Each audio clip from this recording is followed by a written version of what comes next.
You think New Year's Eve is all glitter and countdowns. For me, it's a date that keeps showing up like a splinter under the skin. Every year it pulls these 3 nights out of the dark and asks me to look at them again. They're true. They happen to me or to people I trust. They never made sense. I don't have tidy answers. I don't think anyone does. And I warn you now, none of these end with closure. They end with questions that settle in your chest. Story 1. The Woman on the Road. It was late. Snow had been coming down all evening, a steady, fine kind that laid itself across everything like felt. The highway was a white ribbon you could barely see, and my heater was doing its best to keep frost off the inside of the windshield. Duda was in the passenger seat, head nodding once in a while to the music, something old, something that made the whole car feel like the inside of a small, tired record player. We were both exhausted in that particular careless way that comes after too many parties and not enough sleep. You know it. You're moving on momentum and habit, and the road hums in the car's bones. I wasn't driving fast, not fast for that road, which is to say, maybe too fast for what we should have done, but not racing. The tires hissed, headlights cut through a tunnel of white. I remember thinking about nothing, or maybe thinking about everything. How thin my jacket was, how far away the apartment felt, how stupidly confident you are that midnight will be normal, will be exactly like last year. Then she stepped out. At first, she looked like a silhouette against the snow, a dark shape that the beams couldn't quite resolve. She was standing in the center of the lane ahead, arms down at her sides, body still. That's what makes it worse in memory, stillness in the middle of motion. The first real thing I noticed was that she was holding something long and pale. Up close later, under better light, it was obviously a kitchen knife, the kind with a wider blade, heavy looking. At that moment, all I saw was a flash of metal. I slammed the brake. The car didn't bite the road the way I wanted it to. There was a little spin, the slow, stomach-dropping kind, where you watch the world tilt and argue with the horizon. Snow sprayed. Duda shouted. The front end angled toward the shoulder, then jerked back as I tried to wrestle it. Light smeared across the white. She didn't move in the slow, reasonable way of someone who steps into traffic by mistake. She waited. And when the headlights hit her, she moved at once, not walking, but lunging. She ran at the hood. Her face I remember as a blur, hair plastered, eyes wild, mouth open. The knife came up. She tried to hit the windshield. There was glass. I remember a sharp sound like a twig snapping, but colder, higher, and the windshield cracked in a spider web that spidered outward slowly, and then with sudden speed. For a heartbeat, everything slowed. Snow like falling confetti, Duda yelling, my hand suddenly too small on the wheel. She climbed onto the hood, or maybe she shoved herself up. Whether she jumped or was pulled by momentum, it's fuzzy. The pressure of her weight, the scrape of her boots, the way the metal bent, those are details I can still feel if I close my eyes. My head told me 1,000 rules in a second. Drive through. If you can, drive through. Get the hell away. I remember the car making the smallest, most animal decision you can imagine. Into drive, a hard nudge of the foot, an angle, tires biting enough to jerk free. The woman was on the hood, and then she wasn't. I saw her fall off the side, a dark shape rolling into the snow. I saw her silhouette against the better light on the bank. I remember her hands, like knives themselves, windmilling as she hit the ground. We drove. We drove because the only other option in that second was frozen and immediate in a way that made my skin crawl. Get out. Call for help. Risk more. Duda was screaming at me, at the same time telling me to go now. She said things later. I'd listen and then cut her off with apologies that sounded hollow. Later still, I'd think about the geometry of our escape, where we turned, which exit, how we didn't pull over to the shoulder, how we didn't call the police the way people imagined someone would call. We called a friend, a shaky voice on the phone, then another friend, then drove home with the heat on too high and the radio off. The windshield had a line across it. The hood had a dent. There were knife marks, shallow but there, streaks where something had dragged across paint. There was no blood that I could see. Maybe there wasn't any on the car. Maybe there had been on the woman. I'm honestly not sure. My memory doesn't want to put that detail anywhere specific. It keeps that part in a fog. Afterward, there was the quiet that comes when two people hold the same dangerous secret. Duda's reaction was fury wrapped in relief. She told me I should have stopped. She said I was lucky. She said she couldn't believe I drove away. I remember feeling ganged up on by moral clarity. There was also guilt, a heavy animal guilt that lives in your bones when you imagine what you might have done differently. We argued about it for weeks. She wanted to tell someone, to report it, to at least drive back in daylight to see if she was okay. I said we'd done what we could.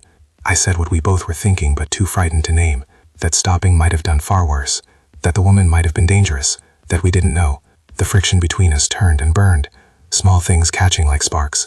Our relationship, which had already been wearing thin, frayed further along the seam. I'd think about that night in the oddest moments, when I was in the shower, when I woke up at 3 a.m., when a song played that was on the radio that night. I'd think of the sound of the blade hitting metal, an image that never develops into an answer. Duda moved out months later. We still talk sometimes, but the shape of what was between us is missing now. And if you asked me whether that night alone did it, I'd say it was part of a series of small defections. Still, the thing I wrestle with most isn't whether I did the right practical thing. It's the memory that we left someone on the roadside, and the stubborn, gnawing question: what happened after we drove away? We never found out. There were rumors afterward, a woman taken into a hospital, an arrest on a different street, but concrete facts were always indefinitive. I have lived with the sound of my own hands slamming the gear shift ever since. If you like strange true stories, hit subscribe. I've got more. But if you're here for the rest, stick with me. The second story is the one that still makes my skin prickle when a phone lights up at midnight. Story 2, The Impossible Stranger. This one sits differently in my chest because it had witnesses and photographs and that terrible impossibility. 2 identical encounters in 2 different cities that, when you map the flights and the clocks, can't be the same person. It starts in the East Village and stretches all the way to Hong Kong. My clothes were gone from the hall where they'd been a heap. Her duffel by the bed was gone. The dryer in the laundry alcove was running. Tumble, tumble. Except the shirt I remember leaving there was missing. There was no sign she had left through the stairwell, none that anyone could find at a glance. No footprints in the snow that led away, no keys on the table. She had vanished from a locked apartment, as if she had never been present in the way we understand presence. I called Garrett. He was in Hong Kong then. He moves in that blur of jet lag and late-night calls that makes geography meaningless sometimes. He answered groggy, and I told him I needed coffee, and that someone had been in my apartment and was now gone, and that I didn't know if I should call the police or just breathe. Garrett, who has low tolerance for nonsense and a surprising habit of voyeurism through photography, said calm things, and then, an hour later, sent me a message that stopped my breath. He had had a night 2 months before, on his own New Year's Eve, with a woman who called herself by the same name. He'd met her at a gallery opening in Wan Chai.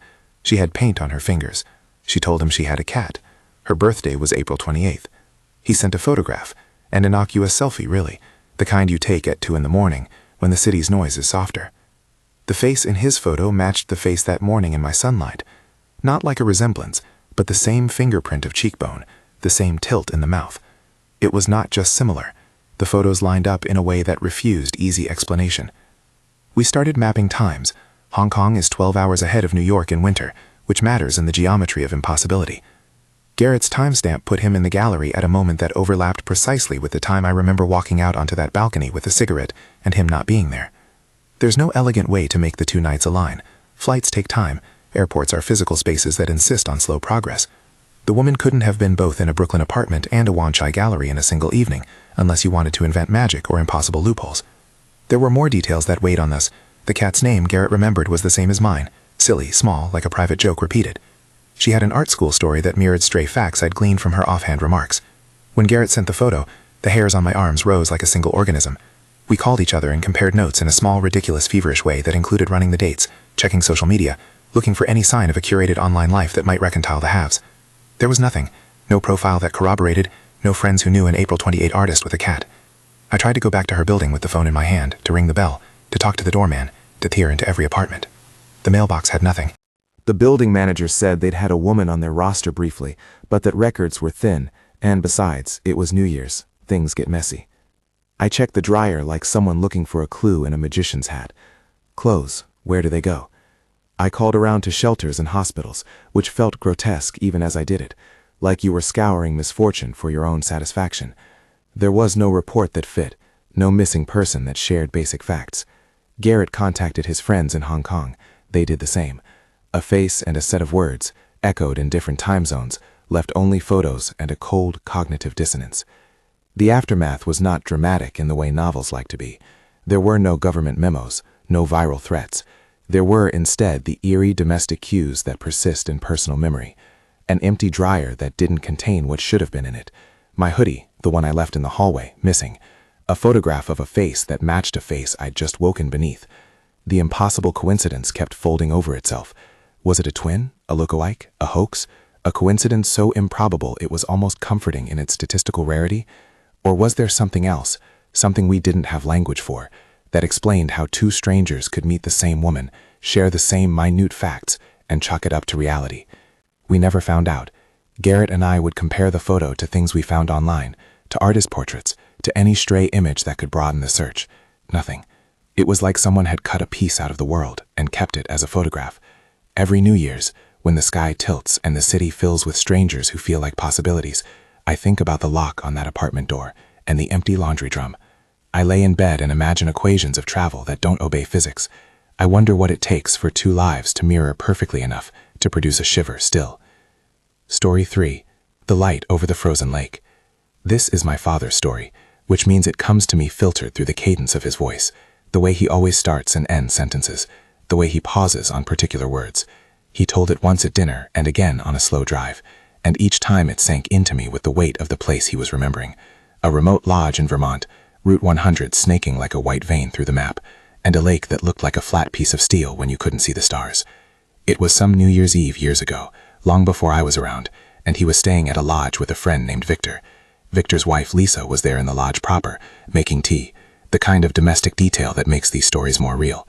My father liked to set the scene, the heat of the wood stove, the particular silence that exists far from city lights, where you can hear snow land like a separate thing. People went to sleep. A few of them were gathered near the windows, watching the way lights from Route 100 dotted through the night like pinpricks. Then the light came.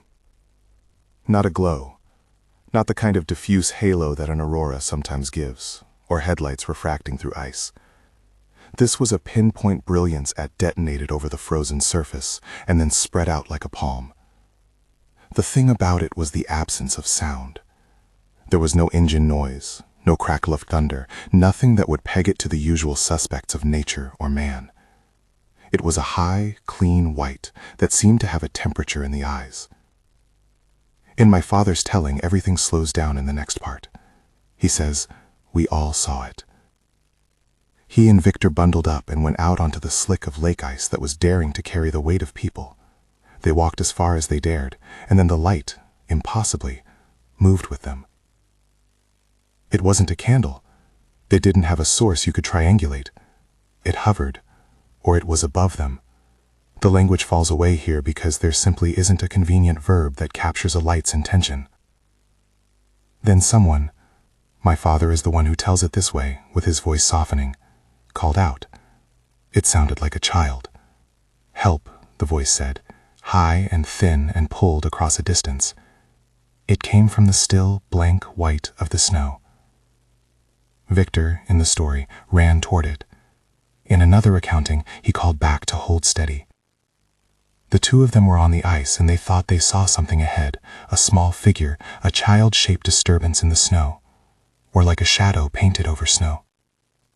But when they got closer, there was nothing. No boot prints that led to or from the spot. No sign of a child's body. No trace of anything that would explain a voice with that clarity out in that hollow place. And then, in the house across the way, in the window of a cabin that had a second-story view of the lake, they thought they saw a child's face pressed to the glass, looking down at the lake. It was the sort of image that gets lodged in memory not because it's explained, but because it's so intimate. A palm centered on the glass, a nose slightly flattened, and then the face went away like a curtain closing. Later they would say they thought they saw something like a tiny silhouette hovering for a second, then nothing. They came inside. They couldn't find anyone. They checked the shoreline, they called out names into the evening, they even sent a car down Route 100 to alert any neighbor who might have lights on. There's a specific dread in the telling. You want there to be a mundane answer. A kid played a prank. A neighbor was lost in thought. Someone with flash photography having too much fun. But there was no answer. There were no other cars. The town was asleep. The call never resolved. After that, my father said, the little noises started. He wasn't a man given to superstition, so the detail matters. He'd never believed in ghosts, but he did believe in patterns. In the months and years after, sometimes he would hear laughter, the distant sound of small voices on the wind when there was no one around. Once or twice he said he saw, in the corner of a room on certain nights, something like movement, a child-shaped suggestion on the glass. Other times, nothing at all. The striking part was that the event changed his relationship to the place. A vacation spot that had been comfort became an oddness you respected. Nobody could explain the light. People suggested flares, searchlights, military tests, a meteor, logical possibilities that, when mapped against what the men actually saw, the silence, the precise timing, the face in the window, just didn't fit neatly. The sheriff's office, when notified, had anecdotal reports from others in the county about strange lights that night, but nothing conclusive. For years afterward, whenever my father drove that stretch of Route 100, he'd slow down and look out over the lake, and there was always the memory pressure of waiting for a light to return. He never claimed it was supernatural. He didn't have a theory he would peddle. He would say simply that it was one of those things that you carry, like a scar that isn't visible, but that tugs when the weather changes. Connecting the three. What ties these nights together isn't a monster or an explanation. It's the shape of vulnerability at the edge of time. New Year's Eve is a threshold. The world rolls over, people loosen, guards come down. Roads are icier, people are more tired, houses are lock-lax because why not? It's the holiday. Everyone trusts or forgets. Liminal moments invite small things to become large. A woman on the road becomes an ethical chasm you step across. A disappearing person in a locked apartment becomes a riddle you file away. A bright, impossible light over a frozen lake becomes a chapter you keep returning to when you want to believe the world is still a place that can surprise you. There are, obviously, practical possibilities for each of these. The woman by the road could have been acting in a way we couldn't anticipate. Maybe she needed help. Maybe she was dangerous. The Mitra story could be a case of mistaken identity or an elaborate prank, or an internet of coincidences that eventually collapsed into the same name and the same cat. The light on the lake could be industrial flares, aircraft, or atmospheric reflections. Those are all fair takes. My point is not to assert something mystical. My point is to show how the unresolved matters more than the theory. The leftover feeling, guilt, wonder, the tickle of being watched by an unsaid thing is what changes people. I still replay small decisions in my mind like film edits. I think about the moment I put the car in drive rather than reach for the phone. I think about the lazy handful of minutes I slept on a stranger's couch. I think about my father's instinct that night to step outside in the wood smoke cold. And those small decisions echo. They carve grooves in how you think with yourself.